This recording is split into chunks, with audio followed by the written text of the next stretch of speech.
Hey everybody, make sure you liking and sharing and comments. I am Derek Haynes, the chocolate botanist, and this is Gardening Victoriously.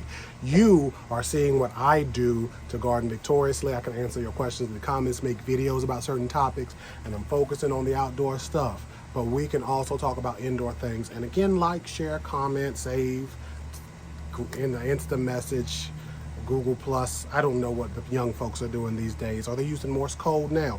But speaking of something that seems dead, I have this tomato. This beautiful tomato is one of the purple tomatoes from Norfolk Produce, right? And as y'all can see, I'm drenched in sweat because I waited until it was a little cooler for me to come out here and to water my plants and to do the repot that I should have done months ago. It is July here in Zone 8 in North Carolina.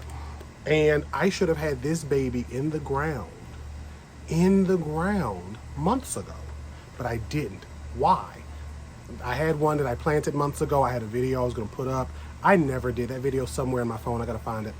And it died. It was right here and it's died. So I'm going to pot this one up, plant this one up. It's much bigger than the other one. And let's get into it. Let's get into it. So we have this beautiful tomato here. And again, I transplanted it. Those of you who've been watching my Instagram stories knew I had some troubles. This was looking good until today. Because again, I didn't water until late. I was tired yesterday, right? So we can see that it has a fully developed root system. This is a soil mix I just threw together for this planty baby for it to grow. And I'm gonna lightly disturb this as I put it into the soil.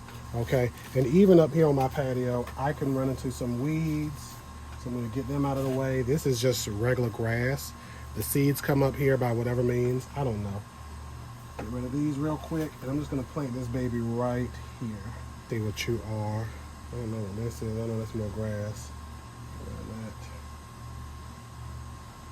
Move this over and plant it here.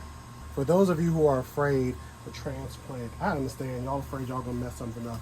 But it's real simple. I'm just going to dig a little bit of a hole right here. I don't know where this piece of plastic came from. I'm going to put that over here. And I'm going to basically dig this out just a smidgen. Okay? And this soil here is some good stuff. This is a mix I put together of a plethora of different things over the years. Things I've composted, compost I've gotten. Dig this out a little bit. Now that I got a good hole, I'm just going to put this in. These roots are not super developed, so I don't have to rough this up as much as you would any other of your transplants that may have big, healthy roots, but you want them to be disturbed so that way it can know where to go. This mix is a little sandier than I would like, but it's just, as you can see, falling apart, right? Hopefully y'all can see. This is the thing about being my own camera person.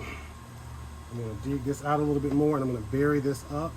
I'm gonna take off that stem and this stem that was a sucker. And hopefully this one won't die like the last one did. And now that I've planted it in, I'm just gonna water it in. I'm gonna water super heavy because that soil is pretty dry. I've been using this gas nozzle thing to empty out these 5-gallon buckets. I'm just gonna hold it in my hands, basically watering the pore space. If you were planting this in the ground, you would just water super heavy. So that is a lot of water. I got a lot of dirt under my nails. Also putting a lot of water in here because, hey, Miss Wasp, I have this bee balm here, a lemon balm here that's just taking over, and I have a second one. So that was a pretty simple video, right? I just put it into the ground and disturbed the roots. If you want to use a slow release mycorrhizal, you can. This was just a quick instant fertilizer I had to give this soil some pep in its step. But because I compost and I've mixed slow releases in the past, I'm not too worried about the nutrition for my soil. I'm gonna watch this baby because it's transplanted and it's transplanted late. And I may not get a lot of fruit set. I may not get a lot of fruit set at all because again, it's July and I should have had this done in like May, June at the latest. But I'm playing it fast and loose here because global warming has really changed the world we live in and we grow in. So with that, throw your comments below. Be respectful as much as you can. Let's grow plants together and keep gardening victoriously. I've been Derek Haynes, your chocolate botanist, and I will see you soon.